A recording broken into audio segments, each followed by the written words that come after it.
to be a member of the Daughters of the American Revolution.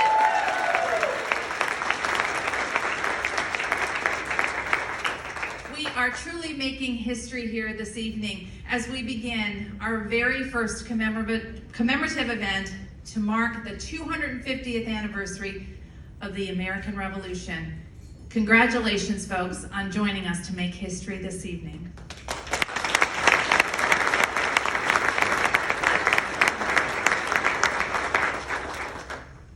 Please remain standing through our opening exercises and join me as we welcome the color guard this evening to present the colors.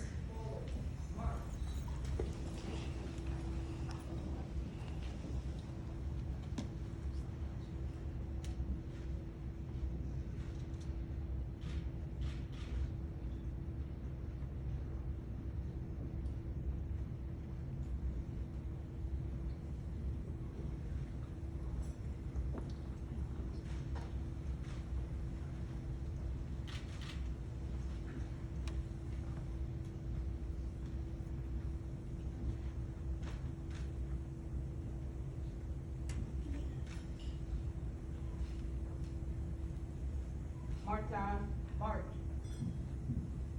Ready, hold. Left, face.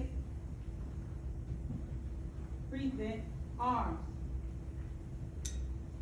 The Pledge of Allegiance to the flag of the United States of America will be led by Pamela Rouse-Wright, First Vice President General. The American's Creed will be led by Peggy Carney-Troxel, Recording Secretary General. The National Anthem this evening will be led by Dawn Crumley-Lemongello, Treasurer General, and our invocation will be provided by Pamela Peterson-Bork, our Chaplain General. Pamela, Peggy, Dawn, and Pamela. I pledge allegiance to the flag of the United States of America and to the republic for which it stands, one nation under God, indivisible, with liberty and justice for all. In the United States of America, as a government of the people, by the people, for the people, whose just powers are derived from the consent of the governed, a democracy in a republic, a sovereign nation of many sovereign states, a perfect union, one and inseparable, established upon those principles of freedom, equality, justice, and humanity, for which American patriots sacrificed their lives and fortunes. I therefore believe it is my duty to my country to love it, to support its Constitution, to obey its laws, to respect its flag, and to defend it against all enemies. Say, can you see by the dawn's early light what so proudly we hailed at the twilight's last gleaming, whose broad stripes and bright stars through the perilous fight o'er the ramparts we watched were so gallantly streaming, and the rockets' red glare, the bombs bursting in air, gave proof through the night that our flag was still there. Oh, say does that star-spangled banner yet wave o'er the land of the free and the home of the brave? Order, arms. Mrs. Bork, I'd like to ask you to please come to the microphone in order to provide the invocation for this evening. Forward, march.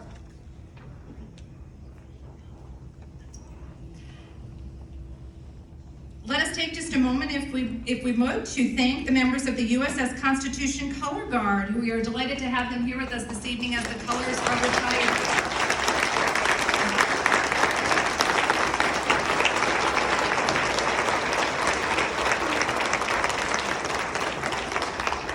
And those members are Jennifer Neal, Josh Semela, Shazane Brown, and Chelsea Melger. They also have a photographer here with them, Alec Kramer. Would you once again join me in thanking the representatives of the USS Constitution Color Guard?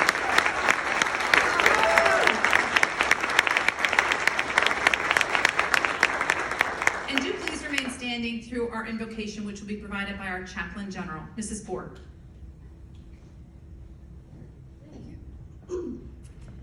The scripture for tonight is Joshua 1:9.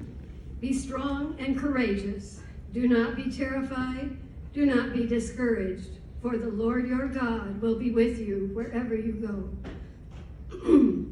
I invite you to pray in your tradition as I pray in mine, and may we pray together.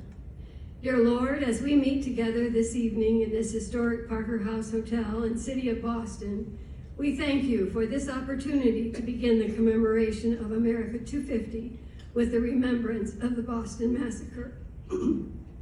We thank you for your guiding hand as 13 very different colonies began their pursuit of independence.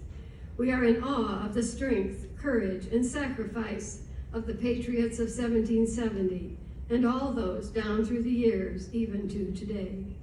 We pray for your continued blessings on our nation, and that each of us may be good stewards of the legacy of freedom passed down to us.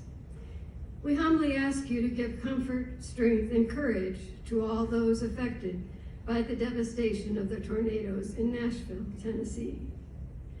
We thank you for all the people who shared their time and talents to prepare for this evening and tomorrow's wreath-laying ceremony and tours.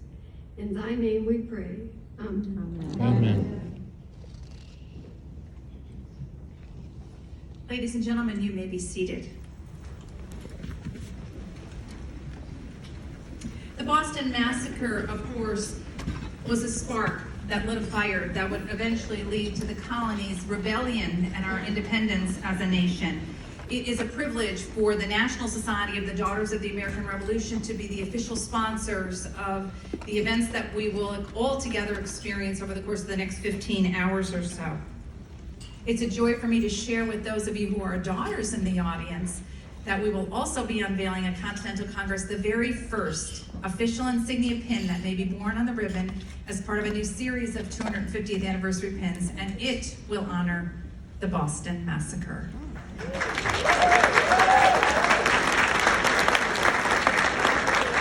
So yet another reason for you all to come to Continental Congress, is that right? So I was fortunate enough to have a marvelous chair for this event in Julie Ecott, and she has put together this wonderful program for us. We are going to have our remarks. We're going to enjoy each other's company and dinner starting at about 8:30 this evening. So for those of you whose backs are to the podium, if you'd like to turn them around now, you're welcome to do so that you might fully appreciate the speakers during the course of tonight's presentations. Guests and members are here from an astounding 19 different states. And when I read your state, if you'd stand up, I would be grateful. Oregon, New Mexico, California, Oklahoma, Mississippi, Missouri, Pennsylvania, New Hampshire, Florida, Kansas, Illinois, Texas, New York, Ohio, Maine, Rhode Island, Kentucky. Did I get them all except for the obvious one? Yeah. South Carolina as well. Would you please join me in recognizing all these daughters who came from across the continent to be here on this historic occasion? And most important, I would like to ask all of the amazing Massachusetts daughters to please stand so that we might thank you.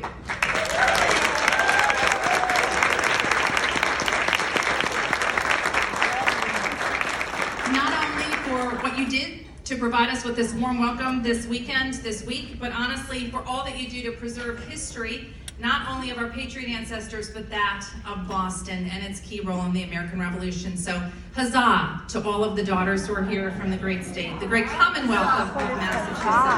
Huzzah! a rallying We do call to have say two he's back in the proclamations that States. Mrs. Ecott has Okay. asked that I share with you this evening, and we're going to task our Historian General to bring them back and ensure that they are actually stored permanently in our DAR archives down in Washington, D.C. And the first is a proclamation from the city of Boston. Whereas the year 2020 marks the 250th anniversary of the Boston Massacre, where Anglo-American tensions boiled over in the city of Boston, exacerbated by the occupation of the city by British soldiers. And whereas on this day, British soldiers stationed in Boston opened fire on a crowd on King Street, killing 5 civilians. And whereas this tragedy, which became known as the Boston Massacre, intensified anti-British sentiment in the American colonies and is seen throughout the United States of America and worldwide as the first significant event and catalyst leading to the American Revolutionary War. And whereas the story of the Boston Massacre depicts the sacrifice that Americans made to achieve freedom from oppression and represents an opportunity for young people to learn about our shared history and the inception of the United States. Now, therefore, I, Martin J. Walsh, Mayor of the City of Boston, do hereby proclaim March 5th, 2020 to be 250th anniversary of the Boston Massacre Day in the City of Boston. Would you join me in thanking Mayor Walsh for that proclamation?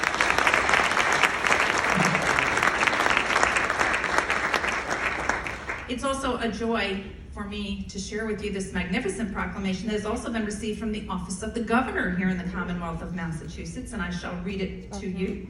Whereas the Commonwealth of Massachusetts was a hotbed of revolutionary thought and activity leading up to 1770, with British soldiers occupying the area around Boston and the entire Commonwealth, and whereas exactly 250 years ago, March the 5th, 1770, British soldiers stationed in Boston opened fire on a crowd on King Street, killing 5 civilians. One of the civilians being Crispus Attucks, a free sailor of African and Native American descent who has become known to be the first casualty of our American Revolution. And whereas what became known as the Boston Massacre intensified anti-British sentiment, inflamed passions, and became the first significant event leading to the American Revolutionary War, now therefore I, Charles D. Baker, Governor of the Commonwealth of Massachusetts, do hereby proclaim March 5th, 2020 to be the 250th anniversary of the Boston Massacre, and urge all citizens of this Commonwealth to take cognizance of this event and participate fittingly in its observance, given at the Executive Chamber in Boston on the first day of March, the year 2020. Please join me in recognizing the Governor for this fine proclamation.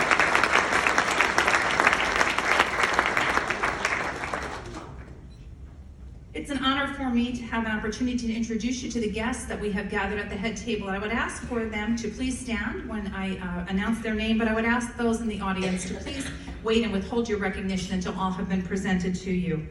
Lynn Forney-Young, Honorary President General NSDAR, and also U.S. Semi-Quincentennial Commissioner, one of this evening's speakers. Pamela Rouse Wright, First Vice President General, National Society DAR. Pamela Peterson Bork, Chaplain General, National Society, Daughters of the American Revolution. Betty Bird, National Chair, Commemorative Events. Julia Ecott, National Vice Chair, 250th Anniversary of the Boston Massacre. Would you please join me in welcoming these ladies this evening?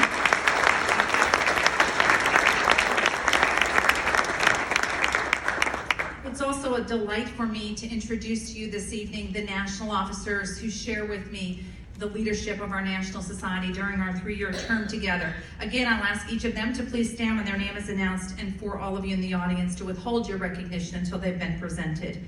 Peggy Carney Troxel, Recording Secretary General. Dawn Cromley Lemongello, Treasurer General. Pat Miller McFall, Registrar General. Laura McCrillis Kessler, Historian General. Cynthia Brown Sweeney, Librarian General. Janet Looney Whittington, Curator General. Cynthia Moody Parnell, Reporter General, and our national parliamentarian, Linda Surt. Would you please join me in recognizing my fellow executives of the Banking Administration?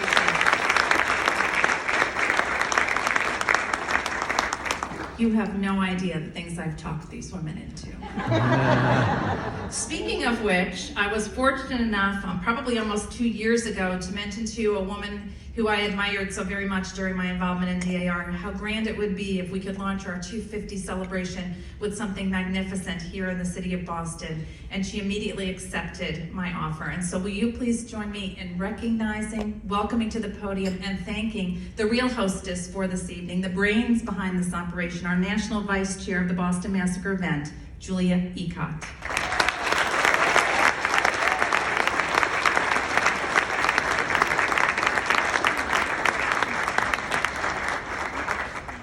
Thank you, Madam President General. We have a lot of people to introduce tonight, and when I call your name, please stand to be recognized after I introduce the entire group, and then I'll tell you when to do your applause. We're going to start with the guests at the head table. Nina Zaneri, Executive Director, Paul Revere Memorial Association, and you can just remain standing until everybody at your table is done. Nathaniel Sheedley, President and CEO, Revolutionary Spaces, Old State House. John T. Manning, President General, National Society, Sons of the American Revolution. Edgar S. Hoke, President, Massachusetts Society, Sons of the American Revolution. Nicholas Shirazi, Captain Commanding, Ancient and Honorable Artillery Company of Massachusetts. Jonathan Lane, Revolution 250, Coordinator, Massachusetts Historical Society. Robert Allison, our keynote speaker. Jane Keegan, past Senior National President, Children of the American Revolution, and speaker. You may now applaud.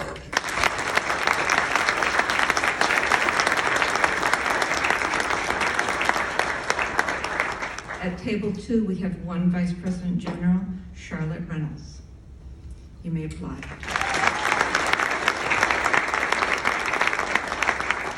Massachusetts Honorary State Regents, Carol Bulris, Honorary Vice President General, table 7. Gail Terry, Honorary Vice President General, table 3. Anna Brzezinski, Honorary State Regent, table 7. And Holly Blair, Honorary State Regent, table 7. You may know.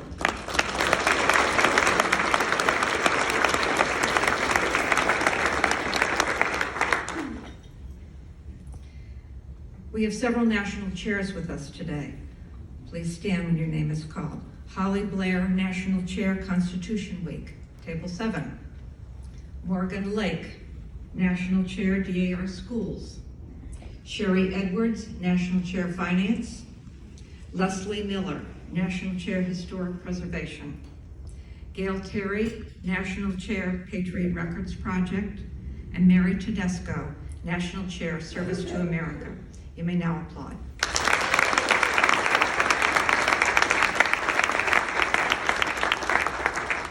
It took 23 members of the committee to put this event together, and I'd like to recognize those ladies now. And I'm going to start with Gail Terry. She was the treasurer for the committee, and she was in charge of all of the printed material. Leslie Heek, in charge of reservations. Carly Line, tours and meals. She was bus tour guide for bus number 1. Patricia Karakashian, she did all the hotel and bus contracts, and bus 2 tour guide. Caroline Bigelow, bus 3 tour guide, and she made all the cockades that are in the VIP bags. Jane Keegan, centerpieces and gift bags. Margaret Diffenderfer is in charge of the Paul Revere House tour. Kimberly White is our page chair. Margaret O'Connor was in charge of the hostesses. Anna Brzezinski, protocol. Karen Smith, public relations. Alice Ridgway, social media. She's not listed in the program, but she did a lot to help. Mary Tedesco, commemorative pin. Joanne Makeley did the pin distribution. Patrice Hatcher, photographer. Karen True, photographer. And my consultants were the honorary state regents, Paula Rankus, Carol Bulris, Holly Blair, and Jennifer Pond was also a consultant. You may now applaud.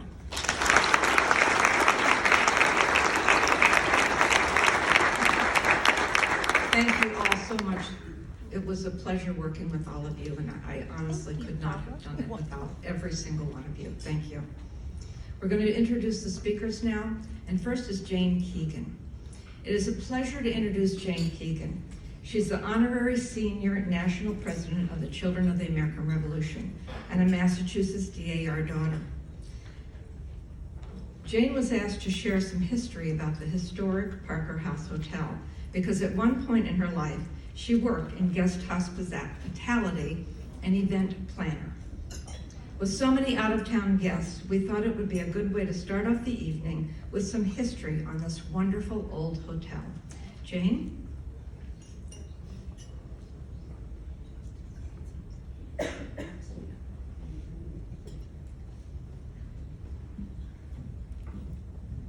Thank you, Mrs. Ecott. Put on my glasses so I can see. Madam President General, I am honored to offer snippets about happenings, famous frequenters, and delicious inventions at the Parker House that Samuel Clemens, AKA Mark Twain, described as, quote, pretty near heaven, not theoretically, of course, but by hotel standards, end quote. Imagine the scene 250 years ago. The Parker House was not a glimmer in the eye of developers in 1770. Nevertheless, this ground marked a bustling spot in Boston history.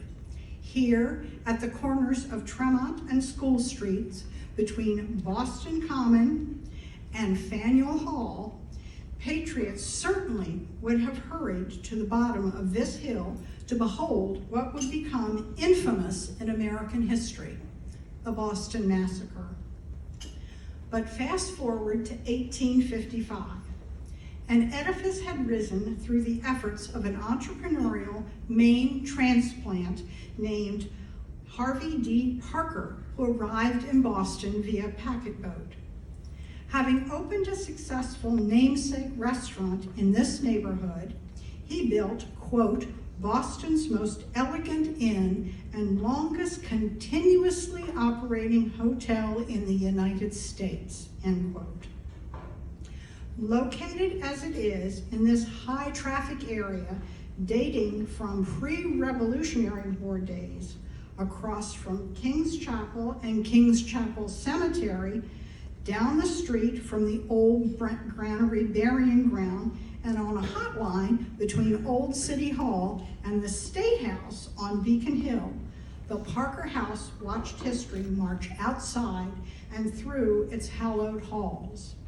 It witnessed the Civil War, Great Fire of 1872, Boston police strike of 1919, demolition of the disreputable Scully Square, and construction of Government Center on that same footprint. Countless newsworthy political events have been held here. That includes what some label JFK's first speech at age 6 while waiting for his grandfather, then Boston's Mayor Honey Fitz, to complete his own political speech. Also, the 2004 Democratic National Convention nominated former Massachusetts Senator John Kerry for president from the Parker House. Through many changes, including adding Omni to its name, the heavenly complement has stood. 1927 saw a rebuilt, modern in every way Parker House, but according to the Boston Globe reporter, it retained the original tradition, spirit, and general atmosphere. Today, we still appreciate the decor reminiscent of private club rooms of yesterday. Dark hues, walls of vintage American oak, gleaming gold leaf, and sparkling crystal chandeliers, not to mention the amazing main dining room on the lobby level. Also, the bronze elevator doors, which some say are visited occasionally by ghosts. In literary circles, the Parker House was always prized.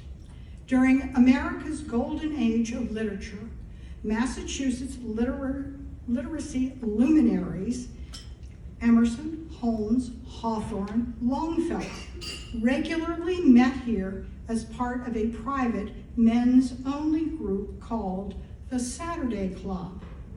Such conversation and conviviality continues today, but happily, women now grace their gatherings.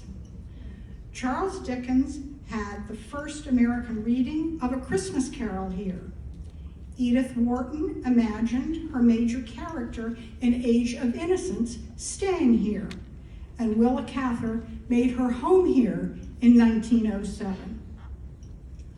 Pardon the pun, but music also played a prominent role in Parker House history. It was known for inviting famous musicians to play here and for reviving the big band jazz sound in the 1970s. For decades, the Winokur Family Orchestra drew packed audiences in the ever-popular Last Hurrah restaurant and bar. Oliver Wendell Holmes was quoted thus, "Such guests, what famous names it boasts." Indeed, the list from A to Y of famous and infamous guests represents every stripe of writer, actor, artist, musician, inventor, philanthropist, and politician. Stories from humorous to scandalous abound. Name dropping for a moment, this is a smattering of those signing its register. Alexander Graham Bell, Presidents Ulysses S. Grant, FDR, JFK, Bill Clinton, and Barack Obama. Actors Sarah Bernhardt, both Booth brothers, Joan Crawford, Judy Garland, Ben Affleck, and local legends from multiple Massachusetts championship sports teams. Looking around tonight proves Mr. Holmes' point. Everyone who is anyone stays at the Parker House. But seriously, several recognizable names built their resumes here. Once upon a time, before famous as a New Orleans restaurateur, Emerald Lagasse was a sous chef. Before rising to lead the Muslim black empowerment movement, Malcolm X was a busboy. And decades before becoming a Vietnamese revolutionary, Ho Chi Minh labored at the marble pastry table in the basement kitchen, still in use today. Now, no Parker House history is complete without mentioning several famous back-of-the-house inventions. The recipe for that fluffy roll bearing its name appears in a book called Presidential Cookbook, Feeding the Roosevelts and Their Guests. Boston cream pie, the official state dessert, was perfected here. Further, in modern marketing terms, what may have been the first attempt at upselling, the Parker House coined the word scrod to embellish its list of already fine dining choices. And more than a century later, scrod still describes the freshest, youngest catch of the day whitefish on menus worldwide. Now, lest you fear DAR lacks connection to this august place, our archives reveal a state conference held here in the 1970s, and some even recall long ago events planned by Boston Tea Party and Paul Revere chapters. I hope this glimpse into the treasure chest of Parker House history was enjoyable. Before ending, credit must be given to Susan Wilson for her fabulous book called Heaven by Hotel Standards, which provided the details shared tonight, and In the Small World department, we wonder if the writer honed her writing skills early by winning the DAR American History Essay Contest in the 8th grade.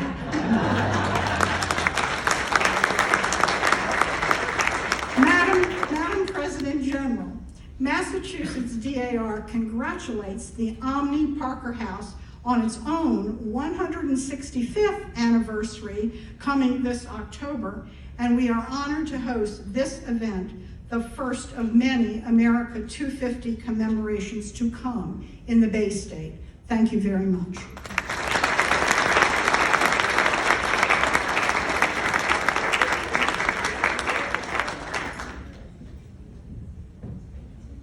Thank you, Jane. Our next speaker is Lynn Forney-Young. Lynn has been an active DAR member for over 40 years, serving in a variety of positions in TS Chapter, the Texas Society, and the National Society. She served as State Regent to Texas 2006 to 2009, and as President General, NSDAR 2013 to 16, leading more than 183,000 members in the US and 14 countries. Highlights of her administration included celebrating the 125th anniversary of the founding of the NSDAR, the first DAR Day of Service, and achieving the Guinness World Record for patriotism during the 125th Continental Congress. President General, Mrs. Young, established a permanent endowment fund for the preservation, restoration, and conservation of our historic headquarters near the White House. She currently serves as National Chair of DAR's America 250 Committee. Lynn is honored to be one of 16 civilians appointed by the U.S. Congress as commissioners to the United States Semi-Quincentennial Commission, which was established to facilitate nationwide plans to observe the 250th anniversary of our nation's founding.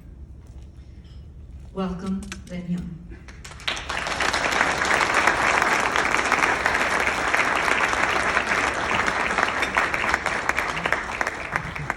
And thank you, Mrs. Eacock.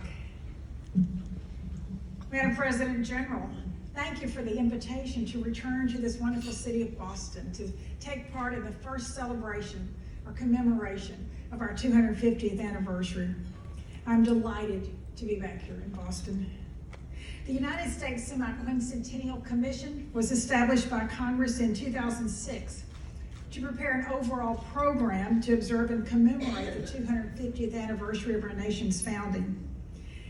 We're also supposed to observe the historic events preceding that anniversary and those that follow the anniversary. We're only 6 years away from our 250th anniversary in 2026. Now, the law that established the commission also mandated that the commission meetings, which, by the way, the United States Semi-Quincentennial Commission, which is something of a mouthful for me, will soon be rebranded as America 250. So we'll just call it America 250 from here on out, okay? And yes, they did ask permission of DAR, because we had already coined that term for America 250 for the committee. So the law establishing the commission requires that all of our meetings be held in Independence Hall in Philadelphia. Imagine just sitting in those same seats where those great minds that form these unbelievable documents sat, and they debated the great experiment that would become the United States of America. Unfortunately, the ones that established this law stating that we would meet there did not realize that that would mean they'd have to close Independence Hall to the public, which isn't fair to all those that need to see it. But furthermore, that our far-thinking founding fathers did not envision a ladies' room. In fact, there are no facilities at Independence Hall. So, I'll give you a little more information on our commission. It is a bipartisan commission. We were all appointed by members of Congress. As Mrs. Eacock mentioned, there are 16 private citizens. There are 4 senators and 4 members of Congress and 9 federal officials. The private citizens include 2 university professors, 1 high school history teacher who is the current Wisconsin DAR Outstanding Teacher of American History, a university president and author, the co-founder of Constituting America, the founder of American Village, and who was a member of the SAR, a former treasurer of the United States, and she signed every single bill in your wallet, a vice president of Comcast, the founder of the Cole Porter Society, the founder of Samuel Adams Beer. Now that's impressive. A former congressman, 2 successful businessmen, the president of the AFL-CIO, and me. Thank you.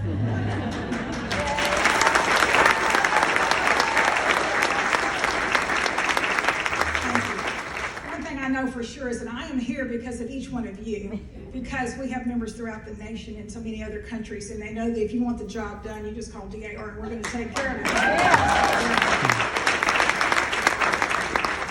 The good news, though, is that even though we were appointed by members of Congress, we are a bipartisan body. Politics are never mentioned inside our meeting room. We have learned to work together. That could be a lesson for a larger audience, couldn't it? Okay, the federal officials include the Secretary of the Interior, Secretary of State, the Attorney General, the Secretary of Defense, Secretary of Education, the Librarian of Congress, Secretary of the Smithsonian Institution, the Archivist of the United States, and the presiding officer on the Federal Council on the Arts and Humanities. In November of 2018, we took our oath of office in Independence Hall. And as I stood there with my right hand raised, in that tower where the Liberty Bell hung, and I thought about the people who had come before me, it was incredibly humbling. It was even better that the federal judge that gave us the oath of office was a graduate of Berry College, DAR's very first school. We began creating the very basic foundational documents for the commission, such as bylaws, a conflict of interest policy. I have the somewhat dubious honor of serving as the commission secretary and chair of the governance committee, so all of those documents are my responsibility, as well as the report to the White House, which was presented to Vice President Pence in January. Our website is still under construction, but there is a link to the 276-page report on our website, including the mere 38-page executive summary. So visit America250.org to access the report and to see our brand new logo. The commission recently established a fundraising arm, the America 250 Foundation, and I serve on that board as well. Until recently, all of the expenses of this commission have been privately funded. We are grateful that Congress recently appropriated $3.3 million for the next couple of years. And we've met with many, many organizations, nonprofits, including DAR and SAR, and federal agencies to listen to what they believe the commemoration should include in order to guide our discussions.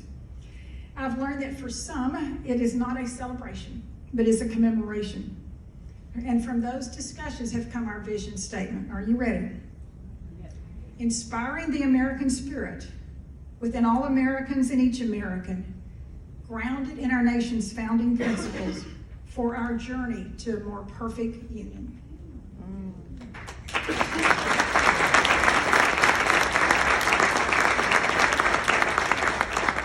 So how do we celebrate all 250 years of our nation's history as the legislation directs us?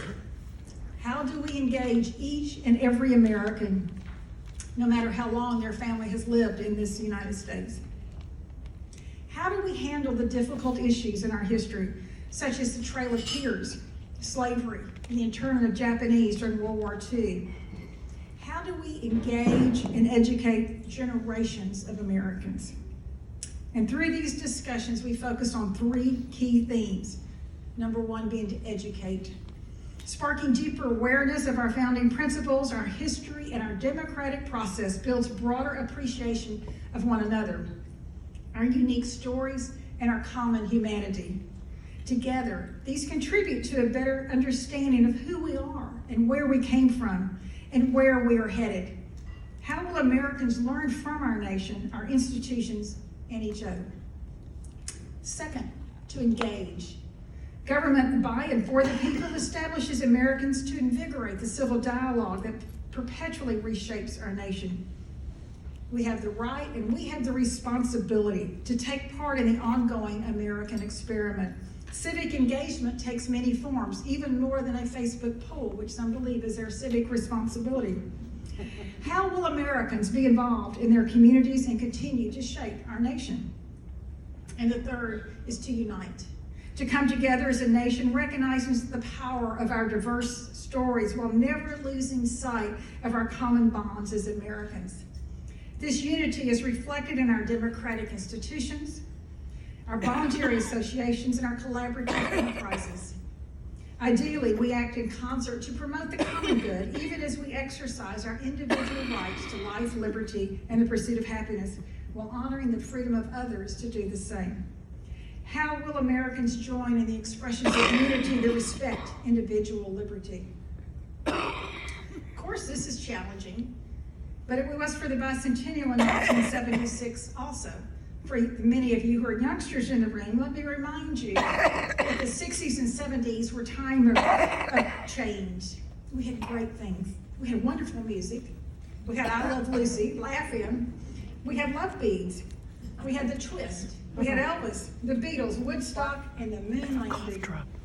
But we also had the turbulence of the Vietnam War, race riots, and Watergate. Our country was in turmoil. However, anyone old enough to remember the bicentennial will first recall the patriotism which swept the country, where every mailbox was red, white, and blue, and every fire hydrant, and every home flew the American flag. In short, America was united, and isn't that what we need now? We're only 6 years away.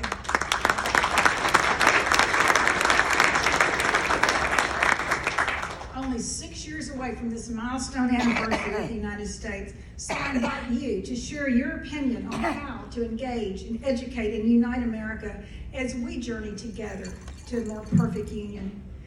As John Adams said, you will never know how much it cost my generation to preserve your freedom. I hope you will make good use of it. Thank you.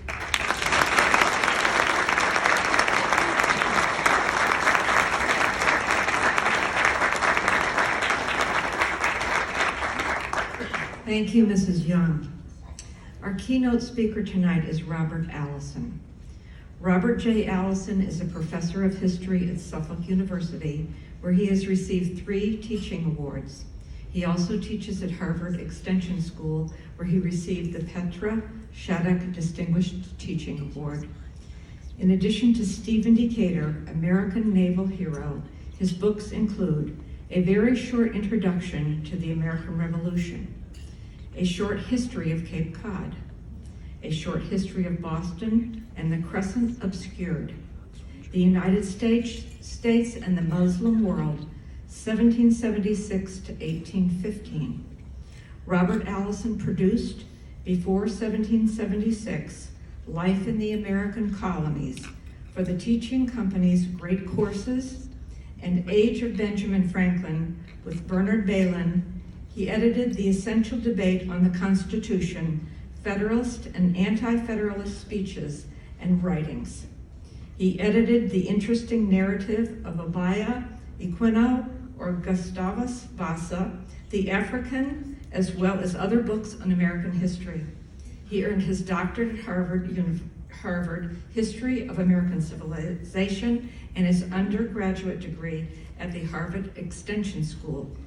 He is president of the South Boston Historical Society, vice president of the Colonial Society of Massachusetts, a trustee of the USS Constitution Museum, a fellow of the American Antiquarian Society and the Massachusetts Historical Society, and an honorary member of the Society of the Cincinnati.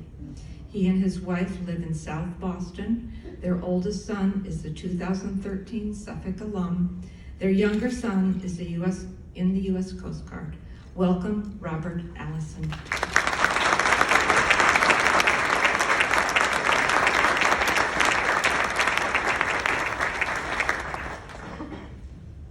I want to thank Mrs. Ecott for all she has done to bring this group together, and I want to thank the DAR for coming to Boston. I know how difficult it is to put an event like this together.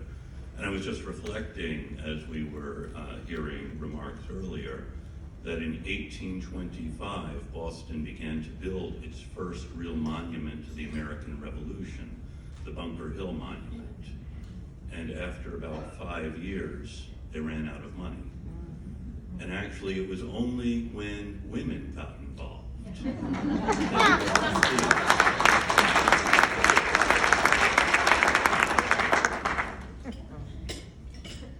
So I want to welcome all of the distinguished guests and my good friends who are here. And I was thinking that in March the 5th of 1771, that is 249 years ago tomorrow, Governor Thomas Hutchinson was writing a letter to a friend at about noon, and suddenly he heard the church bells ringing in Boston, surrounding towns, and he knew what this was about. This was a commemoration of the events of March the 5th, 1770. And that day, James Lovell, a teacher at the Boston Latin School, which stood just across the street, would deliver the first commemorative address, the commemorative oration on the events of March the 5th. And there were illuminations at Mrs. Clatham's boarding house on King Street and other places. Typically, these illuminations were screens that would be lit from behind, showing the scenes of March 5th as Paul Revere depicted them, as Paul Revere imagined them, with a line of British troops standing in straight formation, firing into a crowd of civilians in what Bostonians were calling the horrid massacre. The print that Henry Pelham first made was called The Fruits of Arbitrary Power. And this is how Bostonians conceived of the events of March the 5th, at least as Pelham helped them imagine it. And then Paul Revere, I hesitate to say this with Nina Zaneri sitting here from the Paul Revere Memorial Association. Only Henry Pelham wanted copies made so that he could sell them, and he brought his drawing to Paul Revere, who then engraved the scene as Pelham had given it to him, and then very carefully put at the bottom, printed, engraved, printed, and sold by Paul Revere. Pelham said that you would not have held me up more surely if you had found me at the side of the road. And Pelham's print was called The Fruits of Arbitrary Power. Looming in the background is the old State House, the seat of the provincial government. This was legitimate political authority here in the province of Massachusetts. And behind that, of course, is the first church, the real center of ecclesiastical authority. But then in the street, Bostonians saw these men in the red uniforms with their guns usurping power.